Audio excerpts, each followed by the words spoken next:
US President Trump to fast-track the negotiations. The negotiations have indeed intensified considerably. We have been in relentless contact with our counterparts across the Atlantic, ensuring that our progress is continuous and substantive. Last week we had 4 days of intense negotiations at technical and political level, and I have been in constant contact with my US counterparts. Negotiations continue remotely every single day. The discussions are constructive. We have engaged on key elements such as tariffs, non-tariff barriers, economic security, strategic purchases, mutual investment, etc. We have made good progress on the text of the joint statement or agreement in principle, and I hope we can soon finalise our work. Crucially, while other nations faced increased tariffs from the United States as a result of the letters that President Trump sent out on Monday, our negotiations have spared the EU from facing higher tariffs. An extension until August 1st of the status quo has been announced, giving us additional space to reach a satisfactory conclusion. While this time allows us to continue refining our work, as I said, I hope to reach a satisfactory result, potentially even in the coming days. The agreement in principle we are striving to finalise is not the end, but rather the start of the new beginning. It would provide a framework upon which we can continue to build, defining the exact parameters of the later agreement. In other words, I see it as a foundational framework that paves the way for future fully-fledged EU-US trade agreement. We have approached this task with a laser focus, balancing the demands of the US with our own priorities and ensuring that our regulatory autonomy remains intact. But let me be clear, while we remain committed to achieving a satisfactory deal, we need to acknowledge a certain degree of rebalancing will remain. This comes from differing perspectives and starting points. The US sees the trading relationship with the EU as unbalanced due to the US deficit on goods. Surely our perceptions and viewpoints differ, but we remain committed to our goal, which is to restore predictability, providing businesses, workers and consumers the relief they seek and deserve against unwanted and damaging escalation. In protecting the integrity of our regulatory framework, we have drawn our red lines firmly. Our legislation and regulatory framework remains non-negotiable, and the Commission will continue to protect the EU's regulatory autonomy. I can assure you, honourable members, that nothing in our potential joint statements affects the autonomy I was just referring to. At the same time, we continue preparing for any eventuality. Yet our objective and priority remains, as I said, to secure a negotiated solution, reset the relationship with the US on a positive and more predictable path, and move ahead both with the US and our other trading partners. Therefore, our diversification agenda remains an unchanged priority. We need to conclude the agreements with Mercosur and Mexico, ideally this year, and move ahead with Indonesia, where the finishing line is in sight, as well as with India, United Arab Emirates, the Philippines, Thailand, Malaysia and others around the globe. And last but not least, the Commission is also working to protect the EU from the trade diversion from third countries and risk of surges of imports. The Commission has set up a dedicated import surveillance task force for this purpose.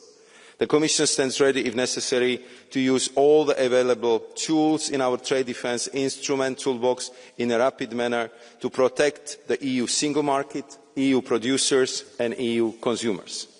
In this whole process, the EU unity remains absolutely crucial, and therefore we count on your support to ensure this, and the Commission is fully committed to keeping the European Parliament informed. Merci beaucoup, Monsieur le Président.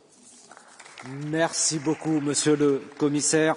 Nous ouvrons la discussion et pour commencer le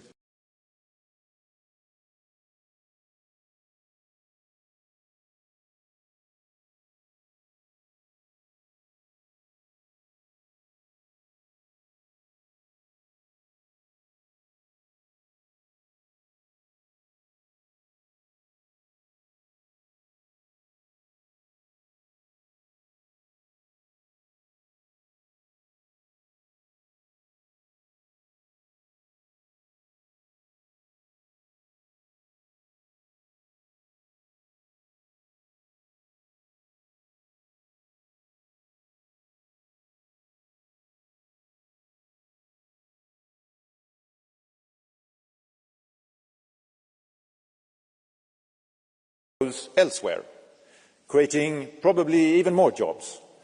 And I'd like to speak particularly on the WTO rules and the compatibility with the potential deals on the WTO rules, because the rest of the world, the 80% of the market, they rely on the WTO rules. And I fear, I'm not sure, but I'd like to make sure that the Commission is certified that if we make a deal with the United States that it doesn't break any rules in the WTO, because then we might solve one problem but we create others.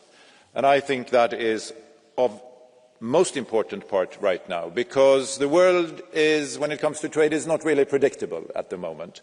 And I think even if we do a deal with the US, it will probably not be predictable for quite some time. And therefore, the world trading system, the multilateral rules-based trading system, that is the predictability we have. And we, as the Europeans, we have to defend it. But I also agree, of course, meantime, since there is a lot of unpredictability, we also have to diversify. So ratifying the Mercosur agreement, the Mexico agreement, negotiating India and Indonesia is also important. But once again, thank you to the Commission for your hard work. Let's hope that we can find a negotiated solution for the benefit of businesses and citizens across Europe. Thank you. Merci beaucoup, chers collègues. Orateur suivant, Kathleen Van Brent. Thank you very much, Mrs. Minister. Commissioner, we're facing a moment of truth in our trade relations with the US. Yes, we've shown patience and we have engaged, negotiated in good faith, as you mentioned. But here we are, deadline day, no deal, no relief. With Trump now even threatening 50% tariffs on copper and a staggering 200% on pharmaceuticals. Colleagues, that is not a relationship, that is an abuse. And Commissioner, I said it before, I admire your calmness and your determination. And yes, we support your work and we hope you find a deal, but not at any cost. Because we don't care about a deal with Trump. We do care about our workers, their jobs, their livelihoods, and about our businesses. So, Commissioner, our group has three messages for you today. One, it's time to set a clear deadline, and with retaliation if necessary, not only on goods but also on services. Two, that's more domestic and not always in your competences, but protect workers and business in Europe. Thousands of jobs are at risk, and now take immediate action to protect them. And three, don't let Trump play divide and conquer. Not with Europe, not with the world. And so it's time to team up with countries like Canada, UK, Japan, Australia, and establish a real trade coalition of the willing. It's time for Europe to strengthen up, to lead. Please, Commissioner, don't let the bully win. Push back. Thank you. Merci beaucoup, chers collègues. Et Nico Gyori, pour les Patriotes. Ez a parlament megint az időzítés bajnoka. Szalad előre, miközben a tárgyalásnál nincs szerepe.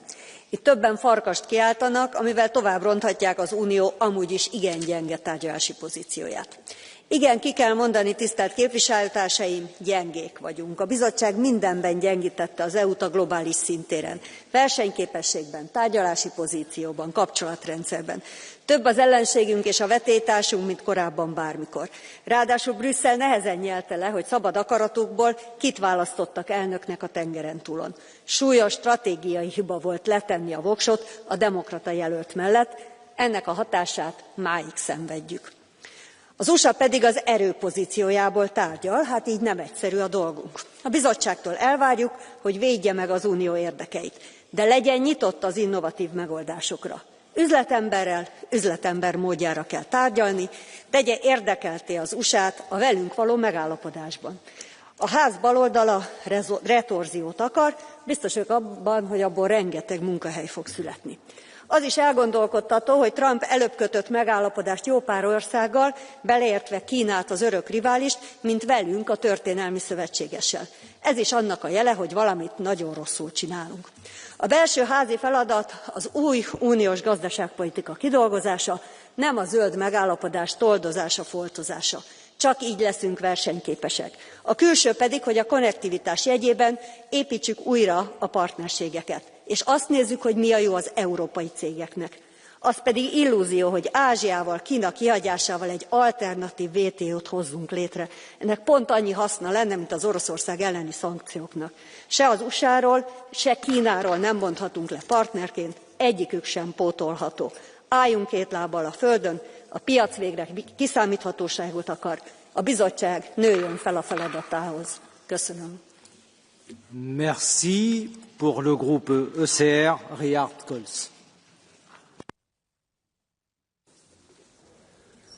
Dear colleagues, the ECR group stands for strong transatlantic ties and maximum free trade with our closest ally, United States. Yet what do we see? Endless reports from the Commission, but too little real diplomacy. Apart from Commissioner Sefcovic, leadership has been passive.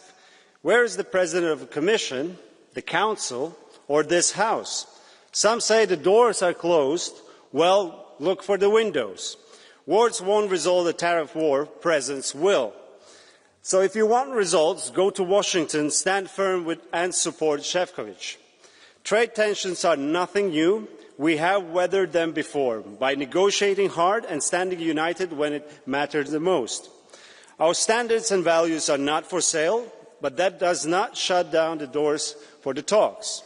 Our principles must be the starting point for the true zero tariff zone that makes both sides wealthier and stronger. Anything less costs our workers and businesses dearly. We must stop sending the wrong signals. When talks get tough, turning to China, a systematic rival, is not an option. We stand with our democratically ally across the Atlantic. Some here hide their push for division and protectionism behind strategic autonomy. In reality, barriers hurt our own workers and businesses first. This extension to August 1st must not be wasted.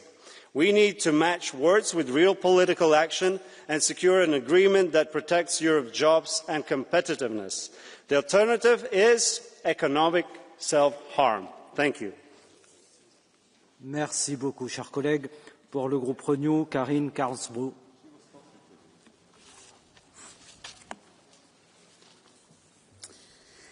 Herr talman, kollegor. Med löften om höga tullar mot hela världen som skulle föra USA in i en ekonomisk guldålder vann Donald Trump kampen om Vita huset. Nå, hur har det gått? Inte så bra för Trump. Inte nog med att protektionism gör oss alla på båda sidor Atlanten fattigare. Sedan januari har presidenten lyckats rasera USAs rykte. Det förtroendekapital hos länder och marknader som tagit amerikanska administrationer decennier att jobba upp har på några månader gått upp i rök. Är USA fortfarande en trovärdig partner? Ja, det är tyvärr frågan vi måste ställa oss här idag. Men faktum är att USA fortsätter att vara så viktigt för oss i Europa. Men kom ihåg att Europa är lika viktigt för USA. Jag vill därför rikta en uppmaning direkt till dig, kommissionär Sefcovic och till rådet. Låt oss inte vika ner oss. Låt inte USA diktera villkoren i förhandlingarna om våra handelsrelationer. Om USA väljer att resa olagliga tullmurar mot oss är vi redo att försvara oss, både oss själva och frihandeln som princip. Vi måste sätta hårt mot hårt när det gäller Trump och samtidigt visa både USA och världen att EU med sina fler än 70 handelsavtal är en trovärdig partner att handla med och förhandla med. Tack. Merci beaucoup, chers collègues. Anna Cavadini pour le groupe des Verts, Alliance Libre Européenne. Yeah, dear colleagues, first of all, I want to start saying that I find it a little bit funny and contradicting that the far right here is lamenting this tariff war and also the effect on European businesses. But everyone knows that Trump is your best friend. And I think everyone should know if you vote for the far right, you get this really shitty economic policy. But coming back to the debate right now, I think, and I know it is not easy for the Commission to negotiate with a bully, and I have to say I'm a little bit shocked that some member states, including my own, are also now calling for a faster deal, whatever it takes. Sure, Trump's illegal tariffs, they are a huge burden for the businesses. But if we agree on a bad deal now, the suffering will be much longer. If you give in to a blackmailer, he will continue blackmailing you. So I think instead we need a very strong and a united European Union. So my questions to the Commission are, where are your countermeasures for steel and aluminium, for the cars? Why are they not yet in place? Why are we not activating the anti-coercion instrument? Because this is coercion. Where are our measures that target the US digital economy, as the tech companies have a huge access to Trump? Dear colleagues, I'm convinced we cannot win this fight by playing softball. We need to show Trump that he cannot just kick us around. Thank you. Merci beaucoup, chers collègues. Martin Scherderwan pour le groupe The Left.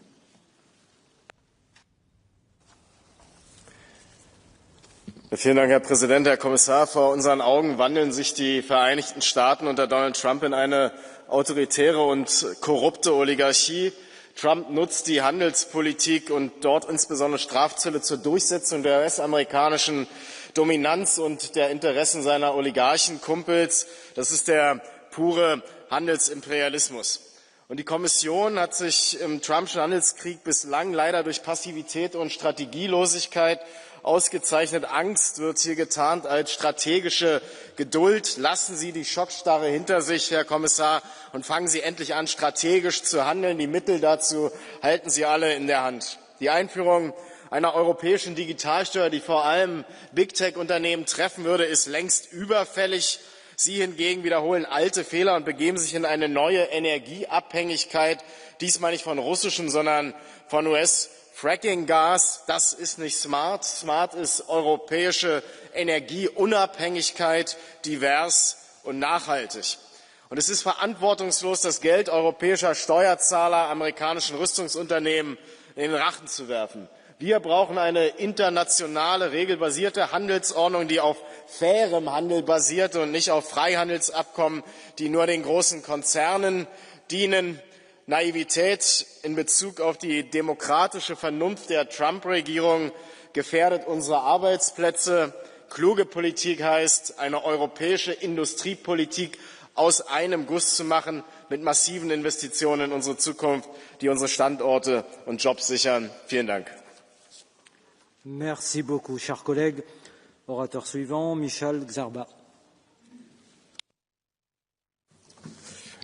Good afternoon. EU-US relations must stay strong and close despite the serious challenges we face. And Mr. Commissioner, as a standing rapporteur on the US, I know it's not an easy job, and it's also about managing unpredictability. The NATO summit in The Hague showed our unity and commitment to collective defence. That was the first step.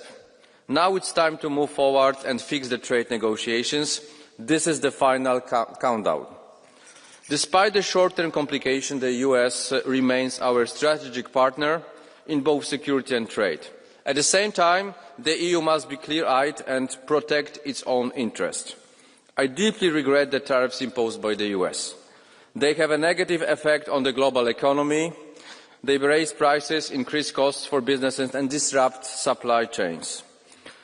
But we must not forget, transatlantic trade is a source of prosperity, stability and well-paying jobs on both sides of the Atlantic. That is why I fully support the Commission's strategy to reach mutually beneficial agreement.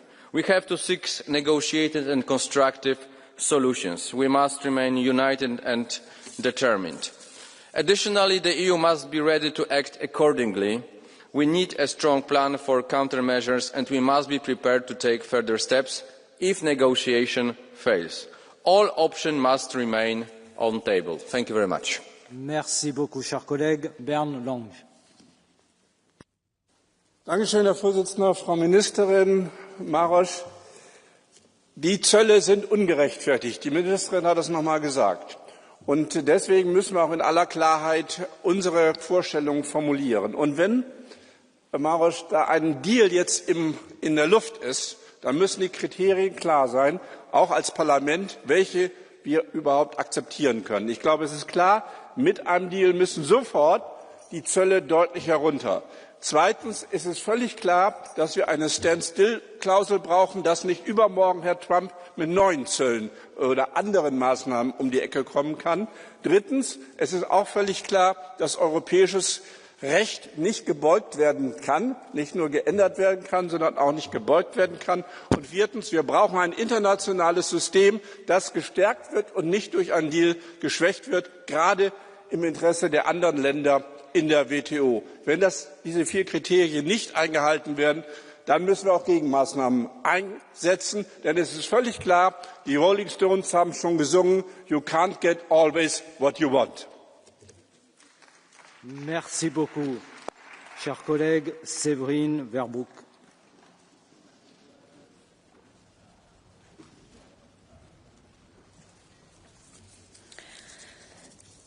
Merci, Monsieur le Président. Monsieur le Commissaire, étouffé par les taxes douanières chinoises et maintenant sous le coup des menaces américaines, le réveil est brutal après 30 ans d'une naïveté béate en matière commerciale, qui a rendu les États otages de votre dogme du libre-échange illimité. Je prends un exemple, la filière du cognac. C'est un fleuron de l'excellence française. 80 000 emplois locaux, 3 milliards d'euros d'exportation, dont près de la moitié aux seuls États-Unis.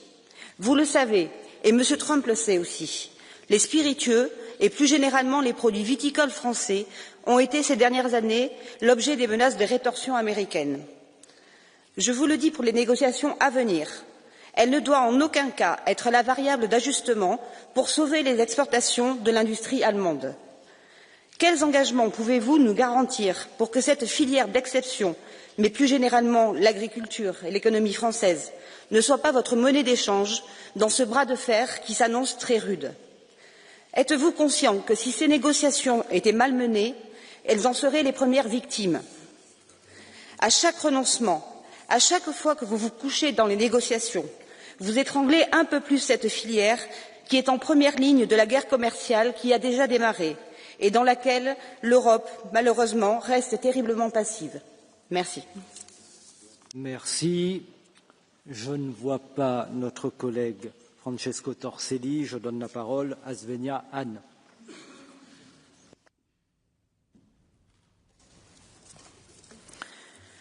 Wir brauchen jetzt pragmatische Lösungen mit den USA und ein Rahmenabkommen, das den Fahrplan für weitere Verhandlungen öffnet. Dabei gilt kein Deal um jeden Preis. Wir müssen bereit sein, jederzeit Gegenzölle zu erlassen. Uns muss klar sein, Donald Trump setzt hemmungslos aufs Recht des Stärkeren. Er will Wild-West-Handelspolitik. Aber genauso gefährlich sind diejenigen, die aus Prinzip dagegen sind. Wir haben es doch gerade wieder gehört. Die Linken, die TTIP sabotiert haben und sich heute noch dafür feiern, als wäre weniger Handel mit den USA ein Sieg. Es war ein Geschenk an China. Aber genau das wollen sie doch. Abschottung statt Freiheit, Kommunismus statt Kapitalismus, obwohl es Kapitalismus war, der uns so stark gemacht hat. Wer Handelsabkommen verhindert, sorgt für teurere Produkte, weniger Jobs, weniger Wohlstand und mehr Einfluss für Autokraten. Europa muss wieder Gestalter sein, nicht Getriebener. Wer freien Handel blockiert, stärkt die Falschen. Trump, Xi und Populisten von links und rechts. Wir brauchen jetzt mehr Handel mit mehr Partnern für Freiheit, Wohlstand und ein starkes Europa. Merci beaucoup. Orateur suivant, Sinkevicius Virginidis. Merci. Dear Commissioner, dear colleagues, it's clear that it's not just about the tariffs. It's about what kind of Europe we want to be. Right now, President Trump is simply trying to bully Europe. He says, take this deal or pay the price. And if we don't agree, of course, our exports could face huge tariffs up to now sounds like 200% on pharmaceuticals, and that, of course, means jobs at risk, economic slowdown. But this is much bigger than just trade. When one leader uses threats and deadlines, it's not about partnership. It's pressure. Trump's approach is clear. Tariffs first, negotiations second, and that's not how we build a future for Europe. We cannot give in. We cannot trade away our values for a quick fix where we don't know even if there is a standstill clause on that. We need a deal that helps people and protects Europe's future. And that means clean industry and not dirty shortcuts. Fair supply chains with strong rights for workers everywhere. And digital rules that protect freedom and privacy. The message to Washington is simple. We seek cooperation and not capitulation. And Europe must show that it can be strong and fair at the same time. So let's show the world what we stand for, that we stand united as one Europe. Merci beaucoup, cher collègue. Dean Boylan. The EU must not take reactionary measures to what is an extremely volatile presidency that's hell-bent on enriching the billionaires around them, so standing firm is just as important as any countermeasures. The EU needs to hold its nerve. Trump and the US cannot be allowed to dictate laws to the rest of the world. His latest announcements on pharmaceuticals are deeply concerning for workers in Ireland and will only hurt families and workers. It is important not to bow to bullies, and I would call on Ireland to resist the pressure and the baseless accusations that are being levelled at it again from the US administration for upholding international law and enacting the Occupied Territories Bill to ban trade with illegal Israeli settlements.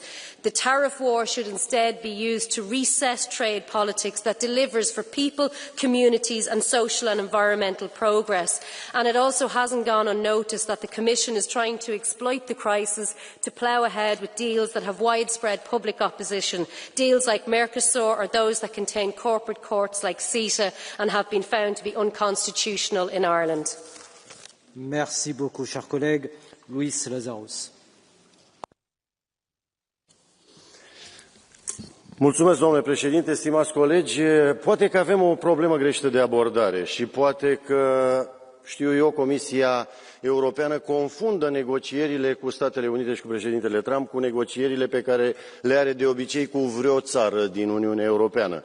Și la ce mă refer? Președintele Trump a venit la conducerea Statelor Unite și a găsit Statele Unite cu o datorie de 37 de trilioane și nu s-a gândit o secundă să pună biruri noi pe populația americană. În timp ce, de pildă, în România, țara de unde provin eu, deși președintele care a preluat conducerea României a promis că nu mărește, de pildă, TVA-ul, acum exact asta face. Deci trebuie să fim puțin atenți la nuanțe. Dacă își imaginează Comisia Europeană că a negocia cu Trump și a spune despre represalii și despre pachete de contramăsuri o să-l facă pe Trump să fie mai maleabil, se înșeală amarnic. Nu acesta este tiparul de negociere. Reconveniți asupra unor aspecte importante și încercați să ajungeți la un acord comun. Altfel, îmi pare rău. Merci beaucoup, Zeliana Zovko. Merci, Monsieur President. Dear Commissioner, we are here to talk about EU-US trade. The negotiations with the US are taking shape, and the positive framework agreement by the deadline set by our transatlantic partners is expected from you, dear Commissioner. Although we are diversifying our trade with our like-minded partners, we must not forget that a deal with the US would bring certainty for our businesses, which are losing employment and trade opportunities every day while caught in this vacuum. We were approached by the US that while they were providing us security, we engaged in business. Today's geopolitical uncertainty led us to commit difficult decisions and invest in our own security and strengthening the EU pillar of NATO. Of course, we must extend our hand to all democracy around the world, seeking closer ties with our single market and aiming to diversify and standing as an alternative to autocratic regimes that do not offer the same level playing field in trade as we do. We support you, dear Commissioner, in your negotiations and your efforts in preventive trade diplomacy to avoid any further tensions between us, because 16 million jobs on both sides of the Atlantic cannot afford to suffer any longer. We will also await full inclusion and the approval process of this agreement of our Parliament. And let us make this deal win-win outcome and the foundation not only for beautiful trade, but also a long, beautiful friendship. We deeply need this in these geopolitical uncertainties. Thank you. Merci. Merci de bien vouloir respecter votre temps de parole. Brando Benifei. I dazi illegali statunitensi fuori da ogni regola dell'Organizzazione Mondiale del Commercio stanno colpendo già il 70% delle merci europee. L'Unione sta negoziando in buona fede, anche grazie al suo lavoro, commissario Sefcovic, proprio come si fa tra alleati, ma oggi l'Europa viene trattata sempre più come un avversario, non come un partner. Questo non è accettabile, deve cambiare. Nel momento in cui un accordo quadro, una prima tappa, verrà concordata, questi dazi dovranno essere in larga parte rivisti, altrimenti l'Unione Europea dovrà adottare subito contromisure serie sui beni ma anche sui servizi. Alcune contromisure sono già pronte e vanno attivate, altre andranno preparate per disincentivare ulteriore volatilità e caos, inevitabili se rimanessimo inermi. Non possiamo più muoverci da un ultimatum all'altro, mettiamo noi delle scadenze chiare a questo punto per arrivare a un accordo definitivo che sia mutualmente vantaggioso. L'unità dell'Europa è messa alla prova e noi dobbiamo rispondere da europei, con fermezza, con coerenza, con coraggio, dimostrando che alle parole seguono i fatti. Grazie. Merci beaucoup. Jorge Martin Frias.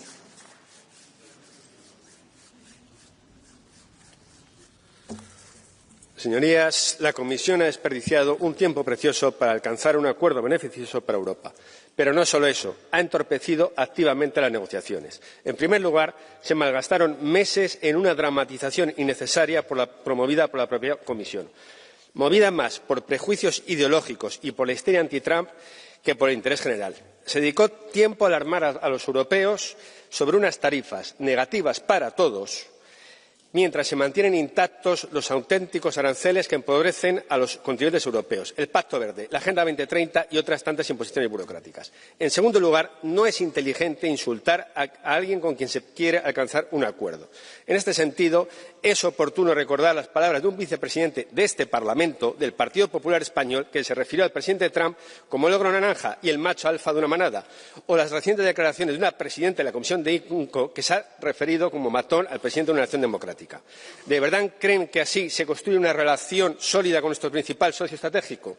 Tampoco ayuda que el Parlamento, fruto de la coalición de populares y socialistas, se negara a condenar el intento de asesinato contra un candidato presidencial que hoy ha sido elegido democráticamente con una mayoría que muchos mandatarios europeos desearían para sí.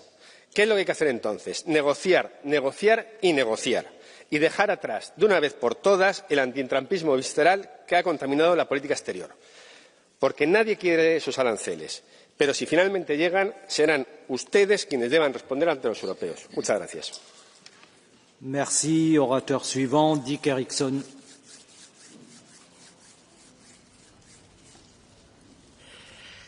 Vi måste höja blicken och se sammanhanget som vi befinner oss i. Och historikern Niall Ferguson talar om ett kalla kriget 2.0, alltså en stor global motsättning framförallt mellan USA och Kina, och det handlar då om teknologi, om naturresurser och territorier, och i detta är också då handeln och tullarna ett bråk som har uppstått i detta. Vi är mera en åskådare när det gäller den delen. Och jag tycker att vår uppgift är att se till att vi får så låga tullar som möjligt och åt båda hållen. Europa har ju haft högre tullar mot USA på vissa områden än vad USA har haft mot Europa. Så att vi ska inte vara så överlägsna i att vi skulle vara för frihandel mer än USA. Det gäller att hitta den gemensamma nämnaren och välja om vi står på västvärldens sida eller om vi står på Kinas sida. Tack. Merci beaucoup. Orateur suivant, Dan Barna. Thank you, Chair. As we face challenging trade talks with our American partners, we must not forget the vital importance of our transatlantic bond. For over 70 years, the partnership between Europe and the United States have been the foundation for global prosperity and security. This is about more than just tariffs. It is about our shared democratic values and our joint responsibility to tackle global challenges from climate change to cybersecurity. Choosing protectionism now would be a huge error, undoing decades of shared progress. We must work towards a fair trade relationship that strengthens both sides, guided by a spirit of cooperation. Let's be inspired by President John F. Kennedy, who said, "We must seek a world where peace is not a mere interlude between wars, but an incentive to the creative energies of humanity." In that spirit, let's use our energy to build a stronger, safer future for both the European Union and the United States. Thank you. Merci beaucoup, cher collègue. Sergei Legodinsky. Dear colleagues, let's be honest. This isn't just a trade dispute anymore. It's pressure, it's coercion, it's a deal-making of the worst sort. It's an attempt to put a price on what we are. And it's time to say it out loud, and it pains me to say this as someone who's been a committed transatlanticist all of his life. The EU is not for sale. We are not for sale. Our values, our rules, our integrities are not for sale. Not our digital regulation, not our standards. Trump's approach is a challenge, no doubt, and the Commissioner knows it firsthand. But it's also an opening for Europe to lead and to be clear, not by escalating, but by standing firm and by considering countermeasures and by implementing countermeasures, by being firm on rules, on trust, on democratic principles. Now it's time to build alliances, new alliances, with US states, with cities, with civil societies, with people who walk on the street against Trump, and with global partners as an alternative to the US. Merci beaucoup, cher collègue. Marina Mesure. Merci, Monsieur le Président. L'ultimatum de Donald Trump devait arriver à échéance aujourd'hui. Nous avons gagné un léger sursis, mais les termes du chantage n'ont pas changé. Si nous ne cédons pas à ces demandes sur le numérique, la fiscalité, le commerce, il étouffera notre économie. Il nous menace car il sait pouvoir le faire puisqu'il y a une certaine servilité de nos dirigeants européens depuis des décennies envers le prétendu allié américain, une servilité qui nous conduit à une dépendance extrême à leur marché et à leurs produits. Cette dépendance tue dans l'œuf toute velléité de faire émerger des acteurs nationaux, régionaux, essentiels à notre souveraineté. Nous sommes vulnérables, comme beaucoup d'autres pays qui ont vu leur économie déstabilisée par des sanctions américaines et des changements de leur politique douanière. Trump ne négocie pas, il a servi. Et nous ne sommes pas ses partenaires, mais ses vassaux.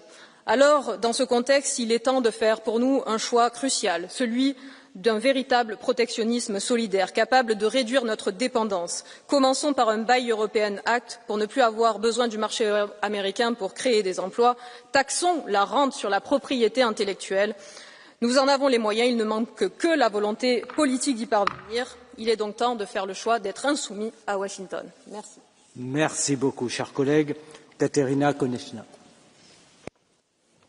Děkuji, pane komisaři, kolegyně a kolegové. Dle dosavadních zpráv se zdá, že obchodní dohoda se Spojenými státy není na obzoru, i když si zrovna americký prezident pochvaloval, jak hezky se k němu Ursula von der Leyenová a lidé z komise chovají.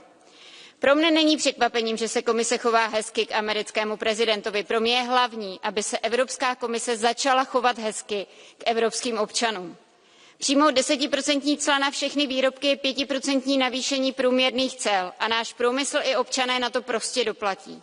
Chápu, že ne ve všem můžeme změnit názor americké administrativy a že dohoda, kterou budeme muset přijmout, nebude ideálním řešením, ale za vybírání obchodních partnerů zodpovědní jsme. Snažme se tedy o co nejlepší dohodu se Spojenými státy, ale zároveň hledejme partnery jinde po světě, bez keců a vměšování se do jejich vnitřních záležitostí.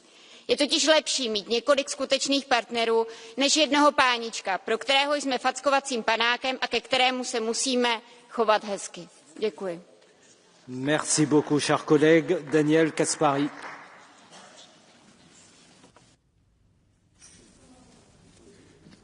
Ich bin stolz darauf, in den vergangenen Wochen, wie die Europäische Kommission mit diesem massiven Druck aus den Vereinigten Staaten umgegangen ist, nämlich besonnen, ohne schnell zu reagieren, ohne in Aktionismus zu verfallen, ohne irgendwelche Gegenmaßnahmen zu ergreifen, die den Streit einfach weiter anheizen, sondern die Kommission hat bisher die Angriffe ins Leere laufen lassen. Und sie ist in Verhandlungen, und das ist gut so. Was mich aber schockiert ist, wie die Vereinigten Staaten das doch maßgeblich von ihnen aufgebaute globale System gerade massiv zerstören. Es sind schon etliche Kollegen darauf eingegangen. Das heißt, die erste Aufgabe ist doch, dass wir bitte versuchen, Herr Kommissar, dass wir unsere Handelsabkommen mit anderen Ländern, mit Indien, mit Indonesien, mit dem Mercosur endlich abschließen. Dass wir zeigen, wir haben ein Interesse daran, dass der Rest der Welt stabil bleibt, dass wir eben nicht zulassen, dass Wildwest à la Amerika sich durchsetzt, sondern dass wir der neue Stabilitätsanker in der globalen Handelswelt werden. Und zum Zweiten, ich wünsche mir, dass wir einfach stabil bleiben. Ich bin der festen Überzeugung, wenn wir uns eben nicht unter Wert verkaufen, und ich kann da nicht nachvollziehen, was einige Kollegen hier gesagt haben, sondern wenn wir standfest bleiben, wir sind doch wirtschaftlich mindestens genauso groß wie die Vereinigten Staaten. Und mit der gerade beschriebenen Plattform sind wir gemeinsam mit den Partnern deutlich größer. Wenn wir also etwas Mut haben, nicht sofort nachgeben, dann werden wir in den nächsten Tagen eine gute Vereinbarung bekommen. Das muss unser Interesse sein. Gemeinsam zusammenstehen, sich nicht auseinandertreiben zu lassen, und dann werden wir am Ende diejenigen sein, die das freundliche Lächeln eines Siegers im Gesicht tragen. Vielen Dank. Dear colleague, you have a blue card. You accept? Okay, from our colleague Caspary. Sieper. Thank you, Mr. Vice President. In accordance with rule number 178, number 10, the last sentence, I would also like to be able to react to the reply that the colleague will give me. Vielen Dank, Herr Kollege, dass Sie die blaue Karte akzeptiert haben. Ich kann Ihnen in dem Bedürfnis nach Standfestigkeit nur zustimmen. Sie haben einen Punkt angesprochen, den ich auch ebenfalls unterstütze, zwar, dass wir jetzt unsere Handelsabkommen mit dem Rest der Welt verstärken. Ich frage mich doch, und das ist meine Frage an Sie, wie können wir denn sicherstellen, dass die anderen Staaten, die anderen Handelsblöcke auf der Welt diese Situation, dass wir jetzt dringend neue Partner brauchen, weil die USA eben für uns unzuverlässig sind, das ausnutzen und das in den Verhandlungen gegen uns verwenden? Was können wir da tun? Dankeschön. Sehr geehrter Herr Kollege Sieper, herzlichen Dank für Ihre Frage. Wir sehen ja, wenn wir uns an das Bild im Rosengarten erinnern, wo der amerikanische Präsident diese Riesentafel mit den ganzen Zöllen gezeigt hat, dass ja eben nicht nur wir betroffen sind, sondern er im Prinzip alle auf der Welt angreift und alles in Frage stellt. Und deswegen erlebe ich in Gesprächen mit Vertretern anderer Staaten eine große Bereitschaft, gemeinsam mit uns voranzugehen, wenn wir eben standhaft bleiben. Und das Zweite ist doch dann, wir müssen dann doch aber die Sachen auch durchziehen. Und ich sage ganz offen, wenn vorhin zum Beispiel die Frau Kollegin Verbrugge darauf eingeht, auf die Auswirkungen auf Frankreich. Ja, warum sagt sie denn nicht, dass zum Beispiel die französische Landwirtschaft einen massiven Exportüberschuss hat? Also dass zum Beispiel die französischen Landwirte, überhaupt die französische Wirtschaft ohne die Exporte ganz andere und viel größere Probleme hätte. Und deshalb ist es doch so wichtig, dass wir hier standhaft bleiben, uns nicht auseinanderdividieren lassen, nicht den nationalen Alleingang gehen, sondern der Europäischen Kommission vertrauen und wirklich Mut haben in dieser schwierigen Zeit und uns nicht selbst klein machen. Merci pour votre réponse, Monsieur Caspary. Oui, Monsieur Sieper souhaite un complément d'information. Vous avez la parole. Ich denke, Sie haben da einen guten Punkt angesprochen mit der Tabelle. In der Tat sind wir nicht alleine davon betroffen. Wir müssen uns natürlich trotzdem die Frage stellen, inwieweit trifft das uns hart und inwieweit trifft das die anderen Staaten und Blöcke hart. Also die absoluten Zahlen mögen unterschiedlich oder gleich sein. Der Effekt kann ja ein anderer sein. Ich denke, die Lösung besteht darin, dass wir in der EU uns wirklich an die Spitze eines neuen internationalen Handelsrechts stellen, dass wir versuchen, den Platz, den vorher die USA im internationalen Handelsgefüge hatte, einzunehmen und damit eben zur Nummer 1 im Welthandel werden. Dankeschön. Très bien, merci. Cette petite discussion est close et je donne la parole à l'orateur suivant, Alex Agius-Saliba. Grazzi, Sur President, Vice President tal-Kommissjoni, ma ngħidx għalik u għal dawk illi bħalissa timexxu n-negozjati mal-amministrazzjoni Amerikana. Huwa impossibbli li taħdem ma' persuna erratika u inaffidabbli bħal President Trump. Illum iħabbar it-tariffi u l-għada jipposponihom biex imbagħad l-għada jerġa' jibda jgħeddet bihom ukoll. Ir-relazzjonijiet kummerċjali definittivament ma jaħdmux hekk. Fl-aħħar mill-aħħar huma ċ-ċittadini tagħna li ser ikollhom iġorru l-peace permezz ta' żieda fil-prezzijiet illi l-konsumaturi ikollhom iħallsu. Hemm żbilanċ. Hemm żbilanċ fil-kummerċ mal-Amerika mhux biss fejn jidħlu prodotti imma anke fejn jidħlu s-servizzi. U l-Ewropa sallum il-ġurnata da wisq dipendenti fuq big tech Amerikana. L-aħħar ħaġa li nixtiequ hija li ndajfu r-regolamenti diġitali tagħna bħall dwar is-swieq diġitali sabiex noġbu lill-Amerikani. M'għandniex naqgħu f'din in-nasba. Jekk irridu jagħmlu n-negozju fis-suq tagħna suq ta' 500 miljun konsumatur iridu joqogħdu għar-regoli tagħna. Il-mixja tagħna lejn it-trasformazzjoni diġitali msejsa fuq il-valuri mhux għodda ta' skambju f'dawn in-negozjati. Jekk Apple, Google, Meta u X ma jirrispettawx il-liġi għandhom jiġu multati. Nistennew li l-Kummissjoni ma żżommx lura milli tinforza ir-regoli diġitali tagħna. Merci beaucoup, cher collègue. Gilles Penel. Le logiciel de la Commission européenne est has-been, ringard, dépassé. Accroché au dogme du libre-échange et de l'ouverture des frontières, l'Union européenne ne voit pas que le monde a changé. Les grandes puissances comme la Chine, les États-Unis ont mis fin à la mondialisation libérale et protègent leur économie. Pendant ce temps-là, la Commission négocie des traités de libre-échange avec l'Ukraine, le Mercosur, qui vont tuer notre agriculture. Tout ceci s'ajoutant, bien évidemment, aux traités de libre-échange avec le Maroc, la Nouvelle-Zélande, l'Afrique du Sud. Vendre des voitures allemandes semble être le seul objectif de l'Union européenne, qui a sacrifié les vins et spiritueux français. Madame von der Leyen est disqualifiée pour mener le bras de fer avec les États-Unis et protéger notre économie. Il faut écrire une nouvelle page de l'histoire européenne sans Madame von der Leyen. Merci. Adrian George Axigna. Salut intenția Comisiei Europene de a ajunge la un acord cât mai rapid cu Statele Unite ale Americii privind tarifele comerciale, în ciuda amânării deadline-ului pentru august. Predictibilitatea este bună și pentru piețele financiare, dar și pentru companiile europene. Realitatea este că s-a ieșit dintr-o logică de alianță și s-a intrat într-una tranzacțională, pentru că Europa are o fiscalitate opresivă prin comparație cu America. Apropo de fiscalitate, guvernanții din România susțin că actuala Comisie Europeană este cea care le-a cerut creșterea TVA de la 19 la 21% pentru corectarea deficitului bugetar. Asta e tendința în mai multe locuri din Europa, în timp ce America are cel mai mare pachet de tăieri de taxe și impozite din istoria sa. La situația aceasta nefericită contribuie și reglementări care au caracter mai degrabă ideologic progresist decât elemente de utilitate publică. Nu în ultimul rând, există sentimentul că acele concesii de la tariful standard de 10% negociat cu administrația Trump se fac aproape exclusiv în interesul Germaniei, prioritizate fiind oțelul și automobilele. Asta va reduce coeziunea europeană și va genera frustrări în blocul comunitar. Merci beaucoup. Orateur suivant, João Cotrim de Figueiredo. Thank you, Chair, Madam Minister, Mr. Commissioner. The present EU-US trade environment is so bizarre that today, the 9th of July, the only source of relief is that we did not receive a letter. But it's only a temporary source of relief. In 3 weeks, we'll be anxious again, waiting to receive another letter, or perhaps reach a partial agreement, or perhaps a late-night post telling us which tariffs will apply. This would be laughable if it were not so serious. We are the largest commercial partnership in the world. We represent some 30% of global trade and 43% of global GDP. And we depend on whether letters arrive or not and on the whims of an unpredictable administration. In the meantime, The existing tariffs, the 10% baseline, the 50% on steel, and 25% on cars, are strangling our growth. And the same is true for the relentless appreciation of the euro, 14% since the beginning of the year, equivalent to another hidden tariff. Now we have a political agreement, we need to move to sectorial agreements. Speed is important, but we will not be able to close all files by the 1st of August. So let's be smart and not start with those, like aircraft parts and medical equipment, in which the EU has some leverage. In time, a deal is possible as well as urgent. Also urgent is closing other free trade deals around the world and making them come in force much, much faster. The benefits of free trade for our citizens cannot, so to speak, be lost in translation. Merci beaucoup. Vous avez une demande de carton bleu de Monsieur Gonçalves. Vous acceptez? Très bien.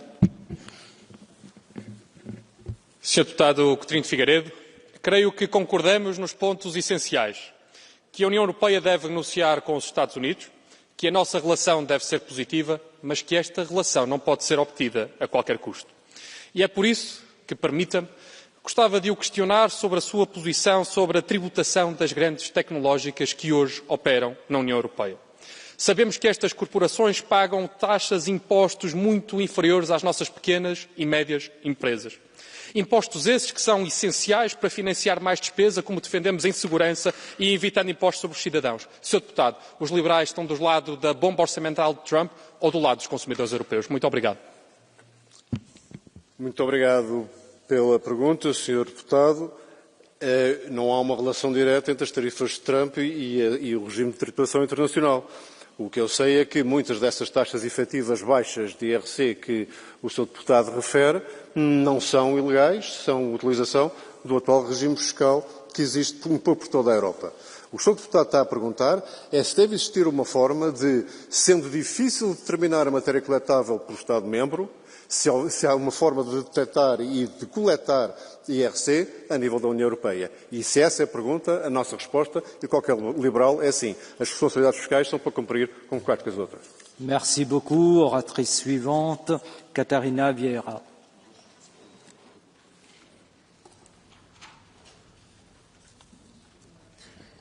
Dear Chair, dear Commissioner, today the Commissioner came to us to say that the trade war seemed to be turning into some sort of trade truce, even though we don't know that much yet in detail about the content. In any case, I'm very happy to hear that for you our legislation remains a non-negotiable point. It can't have been easy to negotiate with the Trump administration. The amount of U-turns on deadlines and tariff rates is unprecedented. With that unstable background and knowing that nothing binds Trump to a final deal, we must always proceed with caution. And while the EU might be able to strike a deal, this is unlikely to be the case for most of the world.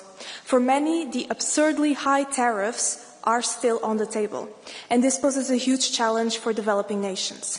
The compound impact of high tariffs and the cuts in development assistance risks all the progress that has been made on the poorest economies and, by consequence, on the sustainable development goals.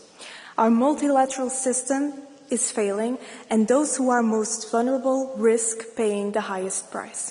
Thank you. Merci beaucoup, chers collègues. Orateur suivant, Pasquale Tredico.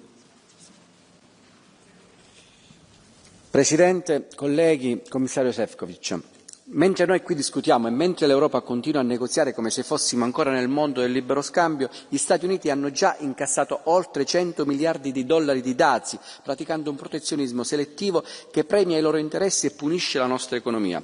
Perché le nostre aziende, commissario, vengono colpite da misure unilaterali mentre le multinazionali americane ancora continuano a vendere in Europa approfittando di vantaggi del nostro grande mercato unico e non pagano le tasse in modo equo? Questa non è solo una questione commerciale, è una questione di giustizia sociale, di sovranità economica e di dignità. Basta con la simmetria, basta con la dipendenza economica. Il nostro welfare è a rischio se permettiamo che chi fa profitti qui non restituisca nulla alla collettività.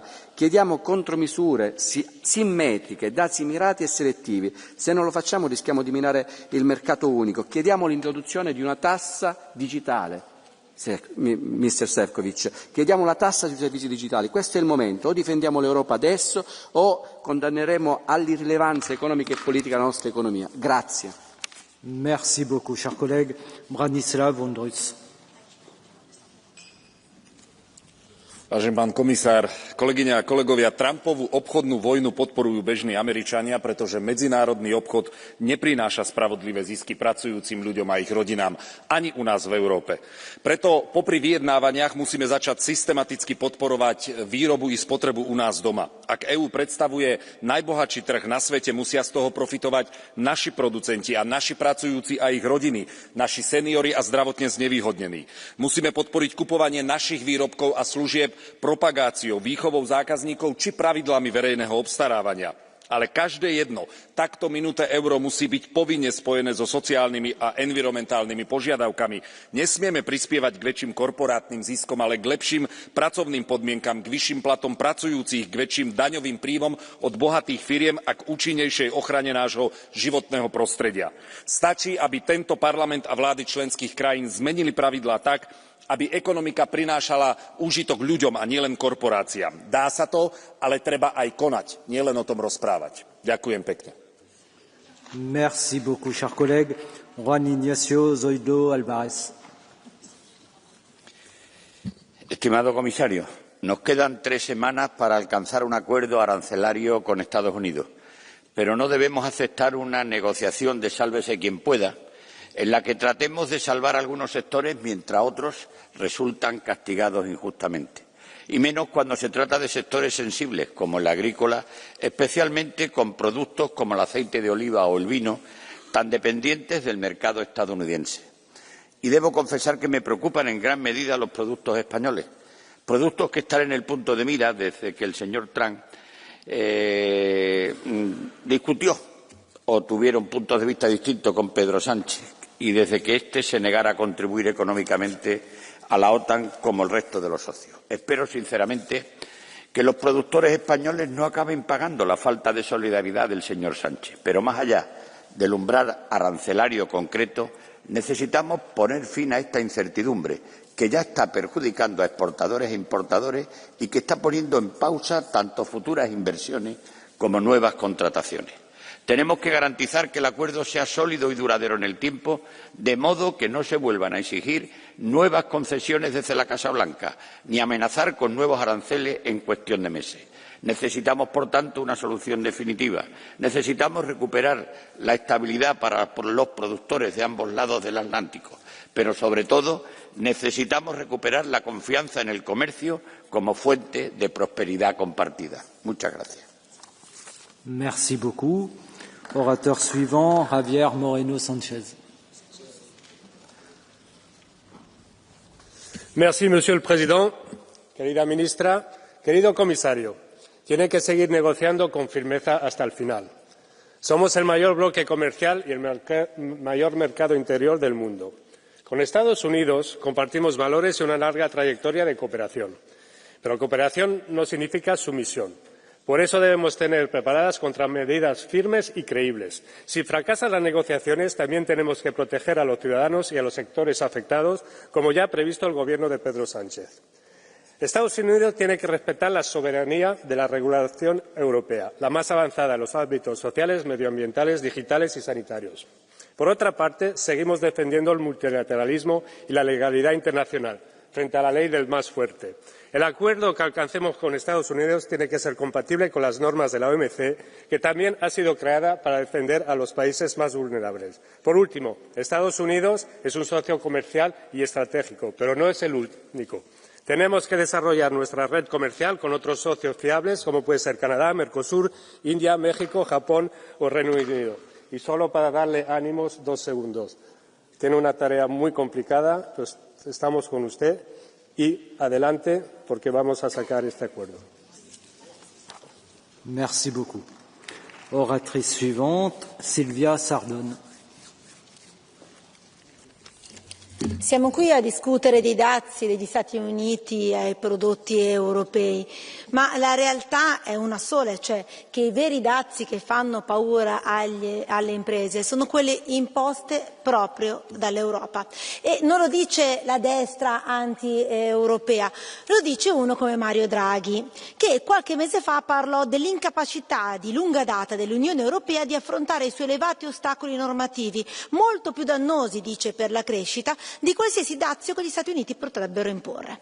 Secondo il Fondo Monetario Internazionale, le barriere interne dell'Europa equivalgono a una tariffa del 45% per la produzione e del 110% per i servizi.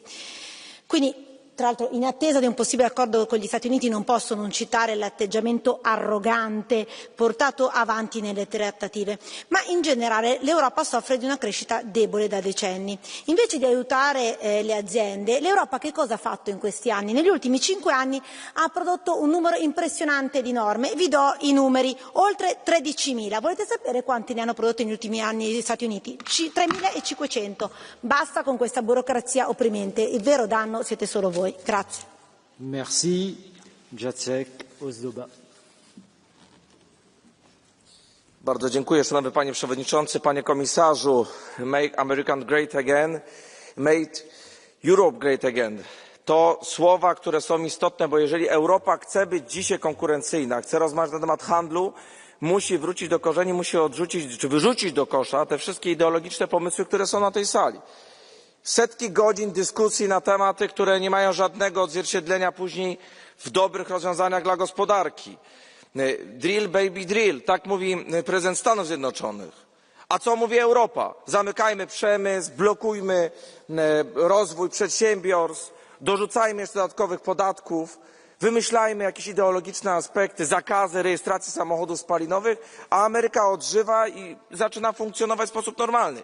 Więc jeżeli dzisiaj Europa chce pójść w stronę, że chce być konkurencyjna, chce mieć tą dobrą wymianę handlową ze Stanami Zjednoczonymi, to przede wszystkim w czwartek odwołajcie Ursulę von der Leyen, bo ona dzisiaj ma twarz porażki również w relacjach ze Stanami Zjednoczonymi, bo dzisiaj europejska gospodarka ponosi konsekwencje za tą błędną politykę. Dziękuję. Merci beaucoup, chers collègues. J'ai le plaisir de donner la parole à Sophie Wilmès. Merci beaucoup, Président. On a l'impression que ça fait 6 ans, mais en fait, ça fait seulement 6 mois que le président Trump est de retour et avec lui, sa stratégie du chaos. Alors oui, face à l'incertitude, nous avons besoin d'un accord rapidement avec les États-Unis, un accord juste, équilibré, sans sacrifier nos secteurs d'excellence, comme le secteur pharma, encore menacé par le président il y a quelques heures, sans sacrifier nos normes sanitaires et sans sacrifier non plus nos valeurs fondamentales, n'en déplaise à certains géants de la tech. Alors, j'ai confiance dans le fait que ce Parlement était assez clair sur ces lignes rouges pour avoir été entendu par la Commission. Mais j'ajouterai 2 choses. Premièrement, le président Trump nous a habitués en 6 mois aux revirements spectaculaires au gré de ses humeurs. Donc, si accord il y a, nous attendons de la Commission qu'elle reste alerte et prête à réagir, voire à riposter, si nécessaire dans le futur. Deuxièmement, si nous voulons être plus forts, plus résilients, nous devons aussi faire le job ici.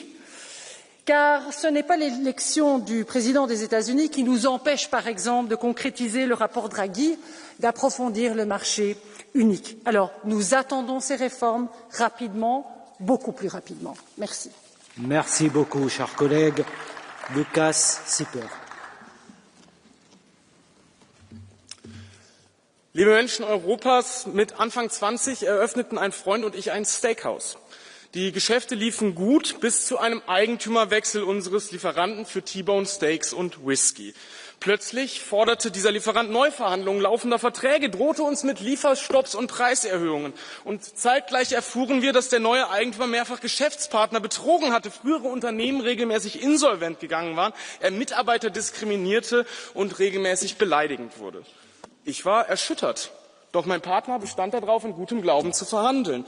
Die Gespräche zogen sich hin, der Ton wurde rauer und irgendwann wurden auch wir bedroht und beleidigt. Und was war das Ergebnis dieser Gespräche? Diese Geschichte ist natürlich fiktiv. Doch genauso fühle ich mich angesichts der aktuellen EU-US-Handelsgespräche. Ich begrüße den Willen von Kommissar Sefcovic, in gutem Glauben zu verhandeln. Doch ich würde mir wünschen, dass wir hier mehr darüber reden, was wir im Hinblick auf unseren Handel mit den USA tun, wenn wir am 1.8. keine erneute Verlängerung bekommen. Herr Kommissar, die Menschen Europas brauchen Ihre Zuversicht, aber auch Ihre Weitsicht. Vielen Dank. Merci beaucoup. Céline Imart.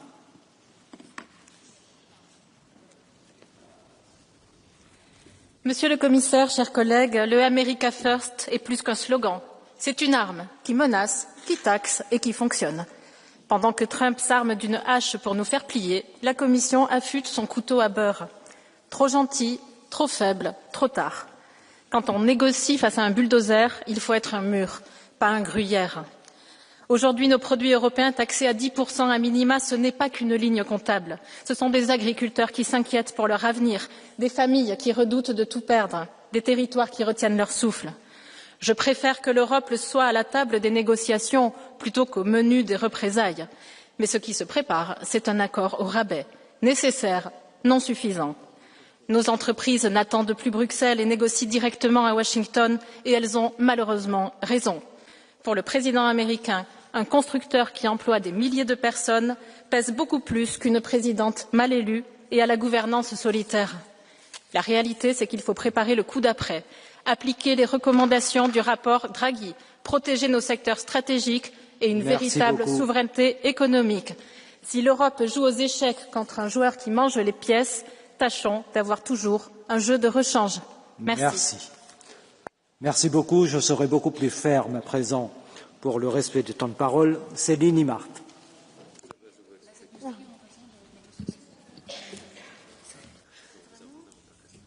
The European Union must stand firm and unwavering in the face of threats and intimidation.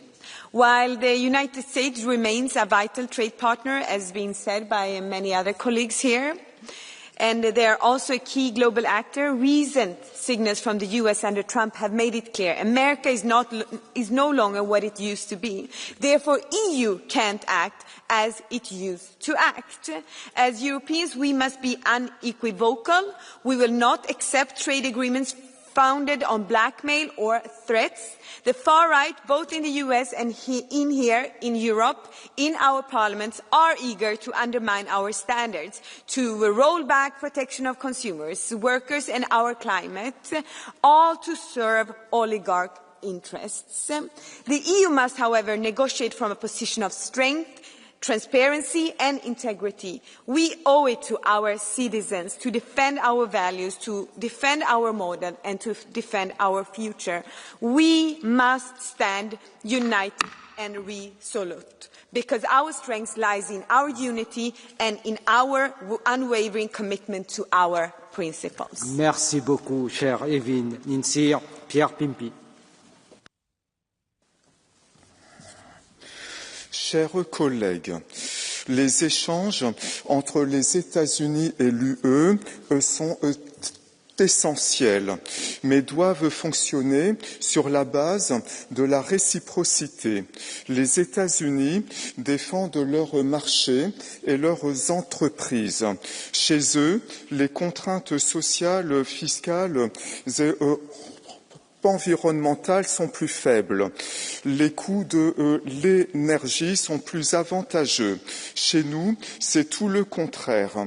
Les normes les plus strictes, les coûts les plus néfastes s'appliquent à nos entreprises seules. Nous sombrons sous le fardeau de nos propres règles. Les États-Unis ne sont pas responsables de nos maux. C'est nous qui chérissons la lubie du pacte vert. C'est nous qui préférons la folie fiscale. Avec le nucléaire, nous serions les rois, mais avec l'éolien non rentable, nous brassons du vent. Ce ne sont pas les États-Unis qui défendront nos industries et notre souveraineté. C'est à nous seuls de le faire. Nous devons nous battre. Je vous remercie. Merci beaucoup. Anna Zalewska. Panie Przewodniczący, Panie Komisarzu. Ze strategicznym partnerem handlowym i gwarantem bezpieczeństwa również Europy należy rozmawiać z szacunkiem, w duchu partnerstwa i w pełni odpowiedzialności za słowa. Również za słowa, które padają tutaj. Komisja Europejska ma dużo do zrobienia, żeby zatrzeć złe wrażenia z kampanii wyborczej. Pogarda jest zapamiętywana. Od pogardy trzeba się odciąć, by tworzyć atmosferę do dobrych warunków, do dobrych negocjacji, do dobrych umów. Jednocześnie Komisja Europejska chyba musi zostać odpytana, no nie przez panią komisarz von der Leyen, ale może przez Parlament Europejski, ze znajomości raportu Draghiego, który wyraźnie wskazuje, co się dzieje z konkurencyjnością Europy. Mamy walczyć o swoje, ale pamiętać o tym, że każdy zasługuje na partnerstwo. Merci beaucoup, Massimiliano Salini. Grazie. Noi sappiamo bene che i dazi americani e le provocazioni, anche spesso fuori misura purtroppo, non aiuteranno la manifattura statunitense a ripartire. Quello che costituisce il segreto per l'economia americana, per l'economia europea, per l'economia mondiale è il legame tra gli Stati Uniti e l'Unione Europea. Con meno del 10% della popolazione mondiale facciamo quasi il 50% del valore economico mondiale, quindi non siamo divisibili, nemmeno dalle peggiori provocazioni. E questo è il motivo per cui è molto corretta la modalità con cui l'Unione Europea ha deciso di non reagire alle provocazioni, perché nei negoziati buoni il clima non è dettato dall'atteggiamento dell'avversario, ma dalle condizioni date, e le condizioni dicono che noi possiamo collaborare, costruire, proporre come stiamo facendo. Su questa partita, in modo costruttivo, abbiamo dimostrato quello che in altre partite non siamo ancora riusciti a dimostrare, ad esempio in politica estera, cioè che sulla politica di commercio internazionale l'Unione Europea ha un numero di telefono a cui chiamare. Grazie. Merci beaucoup, Jean-Marc Jarmin. Monsieur le Président, chers collègues,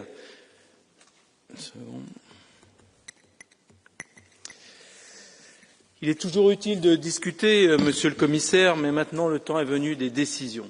Le silence de la Commission n'a que trop duré. Que veut Trump? Il le dit lui-même. En premier lieu, de l'argent. Avec les 10% déjà applicables, le revenu des droits de douane aux États-Unis est passé de 5 milliards par mois à 25 milliards par mois. Et cet argent, il n'est pas prêt à y renoncer.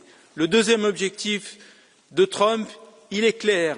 Il est d'imposer à ce que nos entreprises qui vendent aux États-Unis s'installent aux États-Unis. Et c'est là le plus grand risque pour l'Europe. Non seulement perdre nos emplois à l'export, mais en plus que les produits de nos entreprises destinés au marché européen soient désormais fabriqués aux États-Unis et réimportés en Europe. Et ça, nous ne pouvons en aucun cas le laisser faire. Alors ce que doit faire l'Union européenne est simple, garantir la neutralité, quelles que soient les décisions de Trump. Si c'est 10%, imposons 10%. Si c'est 25%, 25%. Ni faiblesse, je termine, Monsieur le Président, ni surenchère, simplement la justice commerciale, et que cela nous serve de leçon. Cessons d'être des bisounours. Un partenaire commercial peut toujours se muer en adversaire commercial. C'est ce qui se passe. Je vous remercie. Merci beaucoup. Orateur suivant, Francisco José Milán Mon. Gracias, presidente. Agradezco también al comisario la información facilitada. Estamos en momentos de gran incertidumbre y preocupación, pero afortunadamente, por lo que nos ha dicho, parece que nos acercamos ya a un principio de acuerdo con Estados Unidos. La relación económica con este país es muy intensa. El comercio de mercancías y también servicios, cuantiosas inversiones recíprocas, compras en materia energética, importantes relaciones políticas y de defensa.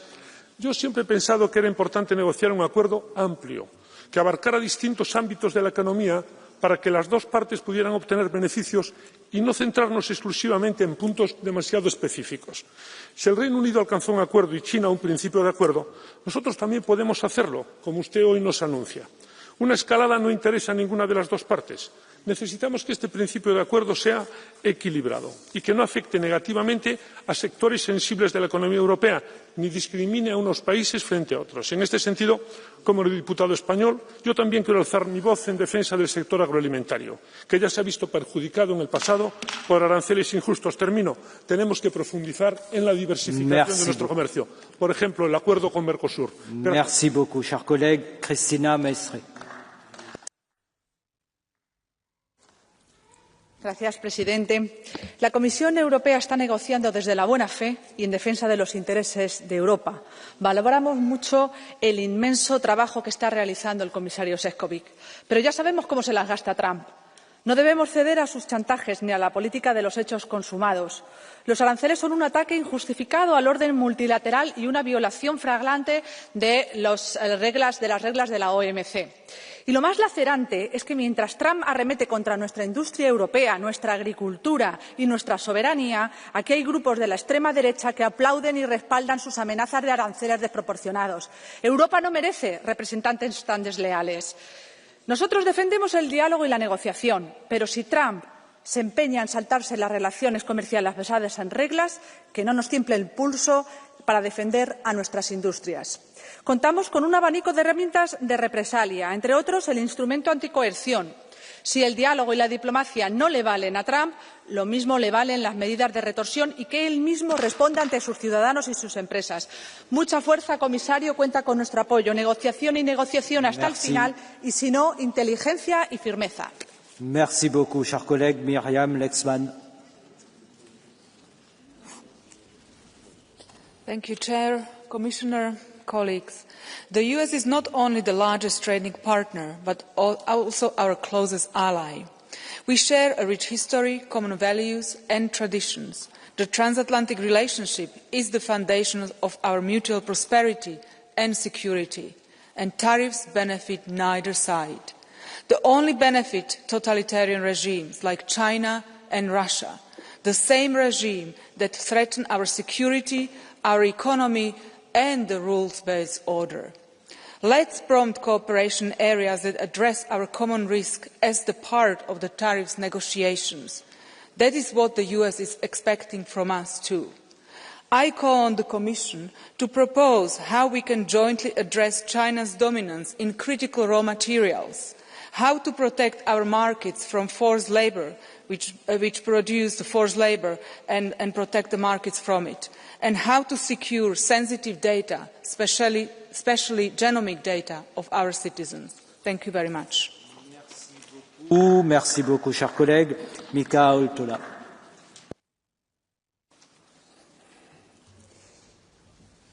Mr. President, dear Commissioner, dear colleagues, the EU-US trade ties sustain millions of livelihoods, but today they are under siege by the US administration. President Trump's tariff blackmail is not mere madman negotiation tactic. They are economic disruption, signalling deep distrust and even hostility. The 10% tariff persists, and even that wounds our people. Let's be blunt. US trade policy is erratic, and the agreements that we can strike with them might be going away the next day. So can we actually trust, or should we diversify? And at the same time, we should also remember that the US faces certain geopolitical pressures, and China is the key to that, and we are also facing the same pressures. So negotiations based on the same geostrategic positioning might be helpful for both sides. Merci beaucoup. Jessica Van Neuven. Thank you very much, Chair, Commissioner, Minister. A deal can only be reached when the counterpart accepts your term. So we need conversation, not confrontation. And behind the deal, there's companies, there's workers, there's families depending on it. Those are our priorities. So we support you very much, Commissioner, in finding a very balanced deal. But we do have a red line. And that is an equal playing field for our farmers. And that is non-negotiable. This means no chlorine-washed chicken, because that only compensates for poor hygiene, while our farmers need to comply with the strictest hygiene and quality rules. And no meat from animals raised with growth hormones and antibiotic growth promoters.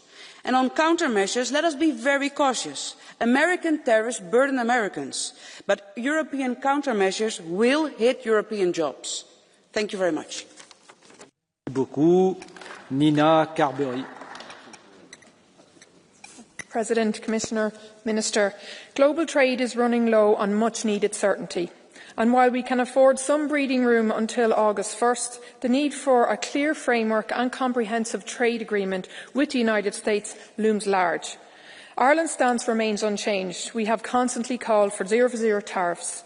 Businesses require predictability and stability, from SMEs in Connemara to multinationals along our urban commuter belts. In fact, uncertainty itself may be the highest cost, because when businesses hesitate, investment slows. So while we support you fully, Commissioner, and your team to get the best outcome, I want to again reiterate the focus that we must also move beyond the United States. We need to remove the many barriers that still exist within our own EU single market and simplifying the rules that govern it. We can unlock more trade across Europe. Our economies, jobs and people depend on it. Thank you. Merci beaucoup, Ludek Niedermayer. Thank you. Donald Trump has pushed the US trade policy almost 100 years back. Indeed, in the 40s, the US tariffs fall to 10% and then continue declining to pre-Trump 2 to 3%. Now they are heading steeply up. On the top of that, we have that incredible unpredictability.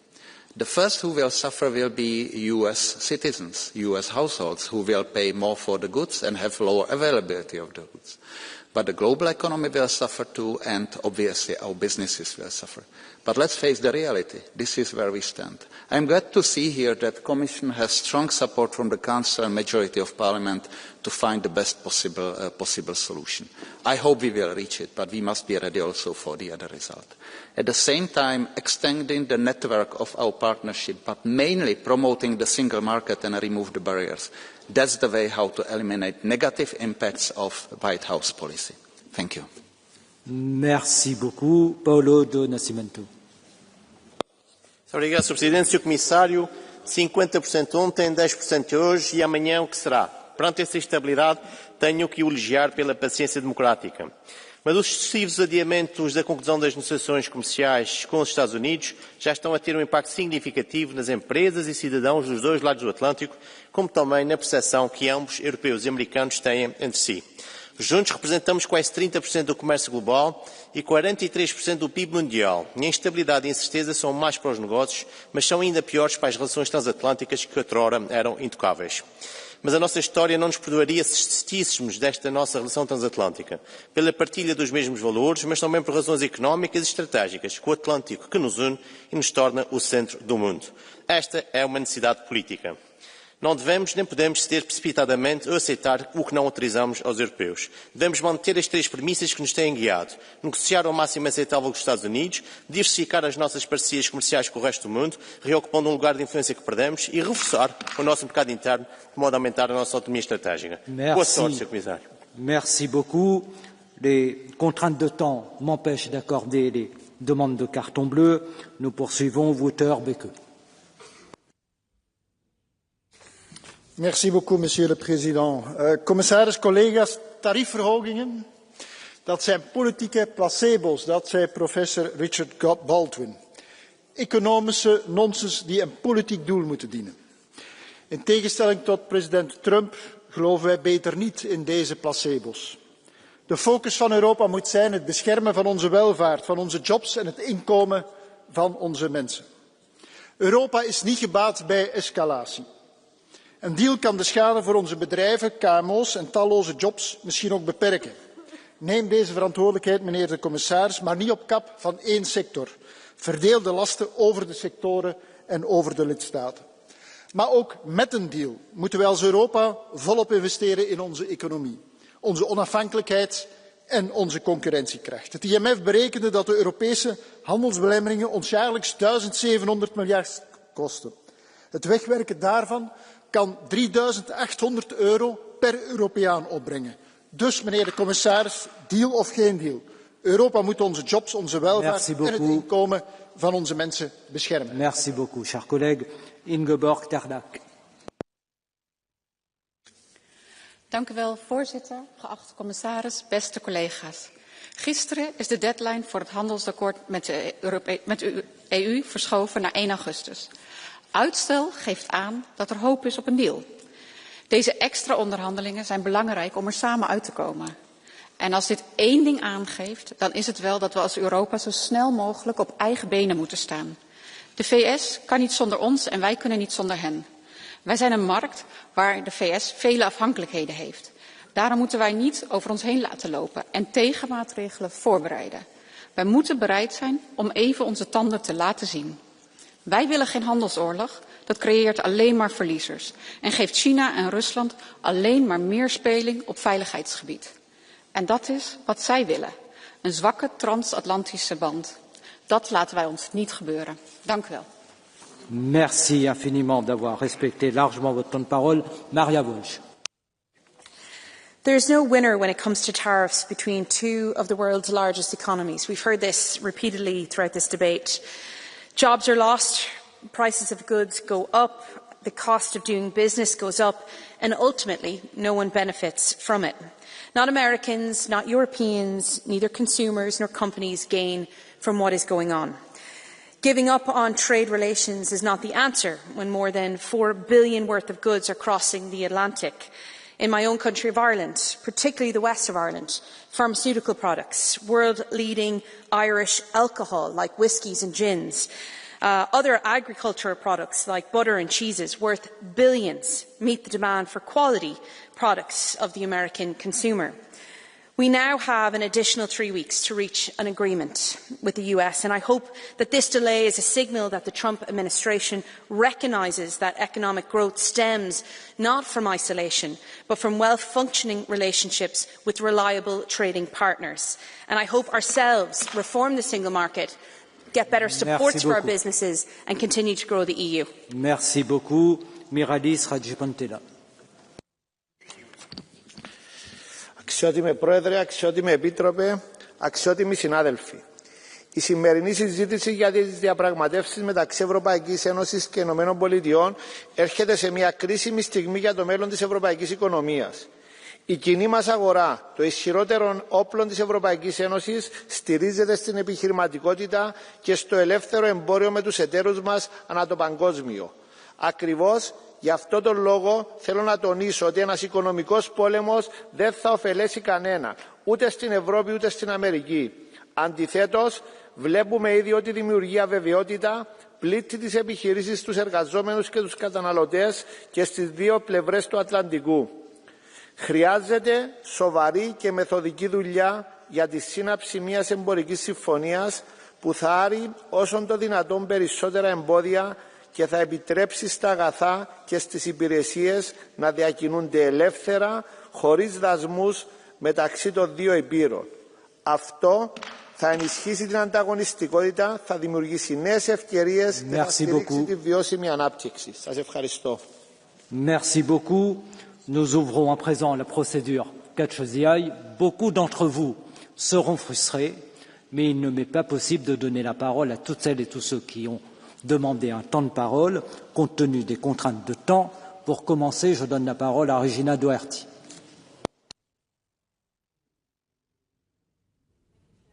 Commissioner, I think we can all agree that free and open trade is good for everyone. It's the best way to make sure that we spread wealth and prosperity. So it stands to reason that tariffs are bad for everybody and tariffs are going to make all our countries poor. So I'm glad that since the beginning of this ludicrous one-man trade war, the EU and you particularly have stood consistently as the adult in the room, because we all should be clear, in all of our member states, ordinary working people are looking on, are in fear of losing their jobs and in economies faltering. So what we must do is we must protect our agri-food and our drinks industries, our pharmaceutical companies, our heavy good manufacturing. There are so many other sectors that tariffs, even 10%, will result in job losses. A reprieve till August the 1st is a good move, but what we need is a resolution. We should not be talking about retaliation at this point. We should be talking about a pragmatic solution and European leading the way. So I want to just wish you the very, very good, to assure you that we all stand behind you and your team, and we're very, very proud of the practical approach that you've taken in the last number of months. Thank you, Chair. Merci beaucoup, cher collègue. Maria Grappini. Micro. Domnule președinte, domnule comisar, negocierea comercială între Uniunea Europeană și Statele Unite este vitală, dar trebuie să recunoaștem că au trecut 8 luni de la alegerea președintelui Trump și nu înaintăm. Dumneavoastră ați spus, între altele, că în curând, ați folosit această sintagmă, că vom avea textul în curând. Ne puteți spune mai mult ce cuprinde acest text? Care vor fi până la urmă negocierile? Pentru că producătorii din Uniunea Europeană nu pot să stea pe loc. Din țara mea avem export de vin, avem export de produse agricole. Ce fac? Ei nu au curajul să mai producă, să mai investească pentru acea capacitate. Și apoi ați vorbit de acorduri cu alte state. De acord, vreți să faceți acord cu India. Acordurile comerciale pot să submineze producția industrială și vă dau un exemplu. Plăcile ceramice din România, Polonia, Franța sunt acum la pământ. Industria aceasta este la pământ pentru că au intrat din India plăci ceramice cu preț la jumătate. Pentru că India, știm bine, e cel mai mare poluator. Nu respectă nimic, nu plătește nimic. Deci cum să facem să nu subminăm industria europeană? Mulțumesc. Merci beaucoup, cher collègue. Sebastian Tinkinen.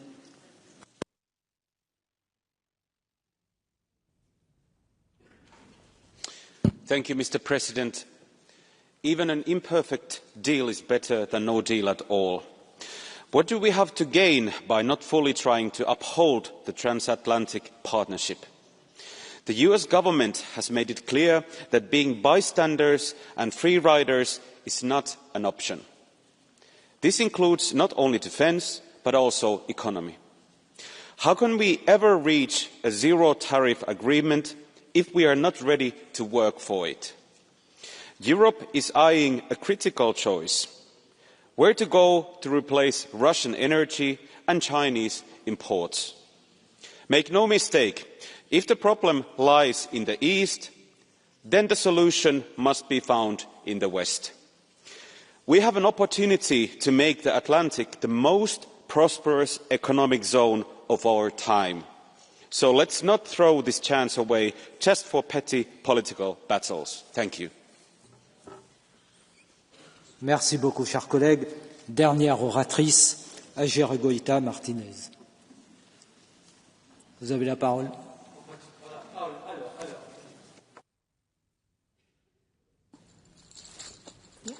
Vous avez demandé la parole, vous l'avez. Merci beaucoup. Bueno, aranceles generalizado del 10%, automoción 25%, acero y aluminio 50%, amenazas del 17% a productos agroalimentarios, anuncios del 50% al cobre, 200% a productos farmacéuticos. Hoy vencía esa amenaza que nos hacía Donald Trump. Ahora la siguiente fecha es el 1 de agosto y estamos a la espera de unas cartas que ya han recibido algunos países como Corea del Sur o Japón. La frase de Donald Trump es que recibir una carta significa un trato, y yo creo que tenemos que decir claramente que una carta con una decisión sobre un arancel es una acción unilateral con toque dictatorial. Y desde luego tampoco Donald Trump debiera condicionarnos con quiénes nos relacionamos o no, como es el caso de los BRICS, donde hay países con los que yo desde luego no tengo ningún interés en tener fuertes relaciones, pero desde luego ningunear a quienes suponen la mitad de la población y el 40% del PIB, pues otra evidencia más de su despotismo. Miren, ojalá lleguemos a un acuerdo que sea beneficioso, pero si no es así, les pedimos que quizás sea la Unión Europea quien deba poner plazo límite y activar el plan B. Merci beaucoup. La procédure catch the eye est close. Pour les autres collègues, il vous est possible de faire une déclaration écrite qui sera inscrite au procès-verbal in extenso de notre séance. Et je donne la parole au commissaire Sefcovic. Merci beaucoup, Monsieur le Président, Madame la Ministre, honourable members. First and foremost, I would like to thank you for all your interventions, and I'm sure what was, in most cases, well-meant advice. But at the same time, I would like to tell you that these negotiations are like no other. And from the moment one, the Commission and myself, we are doing exactly as you ask us to do, to focus on the negotiated solutions and be prepared for any eventuality. This is the case from the day one. This is the case today. And you probably know me by now, and in especially such a delicate negotiation situations as we have right now, I prefer good results to strong statements or tough headlines, because I know how all this, what we are discussing with our American partners, would affect jobs, how it would affect economy, and how trade is important for the economic future of the European Union. Some of you have been referring to the industries. I can tell you that I spend an enormous amount of time talking to the industries which are most impacted by this transatlantic tension. And I can tell you that 99% of them is calling for negotiated solutions. They've been built over the decades as transatlantic supply chains, and they do not want to be caught in the crossfire of ever-growing tariffs from both sides. So I think that we have to invest as much as possible in negotiations, because the other alternative is always there. And I can tell you that I will pursue it to the last possible moment and try to do my best to land this deal and to get the best possible result. Many of you have been highlighting, and I really would like to thank you for that, importance of the trade diversifications and other agreements. And we've been discussing it at the different venues, but quick recapitulation, because there I also would need your help. We concluded our negotiations with Mercosur, with Mexico. We are very close to conclude with Indonesia. We are working very hard with India and United Arab Emirates, and I believe that we can conclude the negotiations this year. And we are continuing negotiations with Thailand, Philippines, Malaysia, and re-engage with Australia. But I would need your help in presenting these deals in positive terms.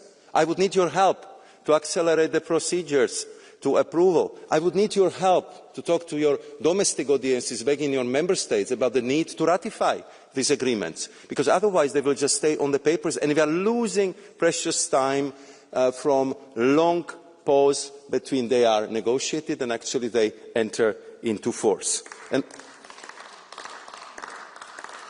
And I can tell you that I have the same message, and I'm repeating it at every single Trade Ministerial Council, and I'm glad that more and more colleagues are understanding this from the same perspective.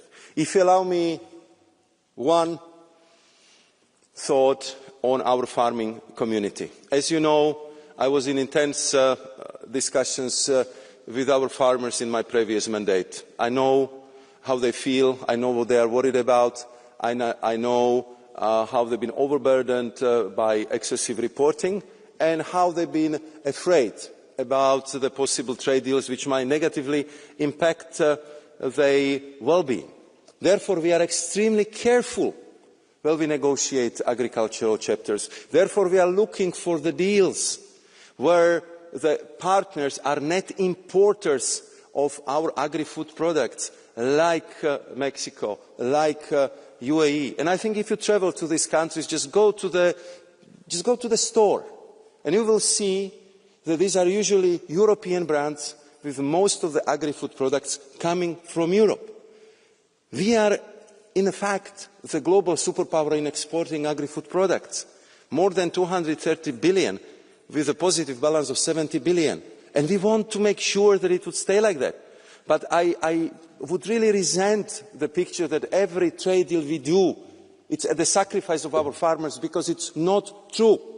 And I'm ready to engage in any discussions together with Agriculture Commission Christopher Hansen, who is doing a fantastic job in being in touch with the farming community, who is helping me with negotiating these trade deals, because we want to have a fair deal for everyone.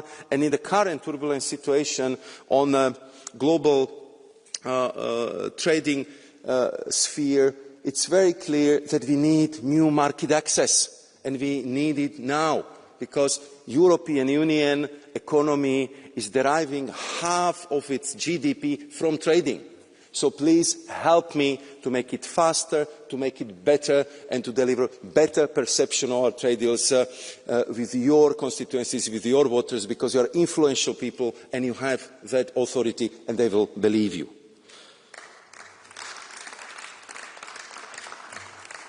And if you allow me the last point, because I know how important it is for Mr.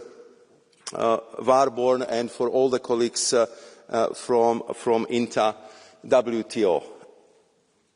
I don't think I'm exaggerating when I can tell you that I have excellent relationship, personal and professional, with Dr. Ngozi, Director General of the WTO. We've been together in many multilateral sessions. And she knows that Europe is a #1 supporter of reform WTO. But the reform, it must be. We've been having the WTO session, the OECD meeting in Paris. There was not a single one minister who says that everything is fine and rosy. Every single one was saying we need to reform. The measures we wanted to take, for example, for e-commerce, for fisheries, for dispute settlement mechanism, are long overdue. And I think we have to help WTO, we have to help Director General to reform this organization, and I think the clock is really, really ticking, and the next ministerial in Cameroon in the spring of 2026 would be absolutely crucial in that regard. So I can assure you that we fully understand the WTO, even in the current state with all the issues which are there, we consider it as absolute basic necessary platform for global trading practices, because these are the rules which have been built over 70, 80 years since the Second World War. So I can assure you that we will all be championing of the functional, modernized WTO, and that we will do our utmost to make sure that the reforms which are necessary will be really done. So thank you very much for this debate. I know how tense it is. I know how important it is. I can only promise you that we will work until the last minute when we see that it's possible to land a deal, because I think that's our duty and obligation. Thank you very much. Merci beaucoup, Monsieur Sefcovic. Pour le Conseil, je donne la parole à Madame la Ministre Marie Biron. Merci beaucoup, President, honourable members, Commissioner. Thank you again for inviting the Council to this debate. As many of you said, in particular Wabon from EPP, it is important that we do not escalate the situation. The US is our strategic partner and ally. Our trade and investment relationship remains of key importance. But also, as Carlsbo from Renew said, Europe is also important for the US. And that is why we remain committed to find a fair and mutually beneficial negotiated solution. And at the same time, we need to focus on ourselves. What we can do to help our industry to enhance competitiveness, what we can do to strengthen our internal market, what we can do to enhance our competitiveness, and how we can ensure economic growth. Also, we have to focus on making trade agreements with other countries, as several of you mentioned today.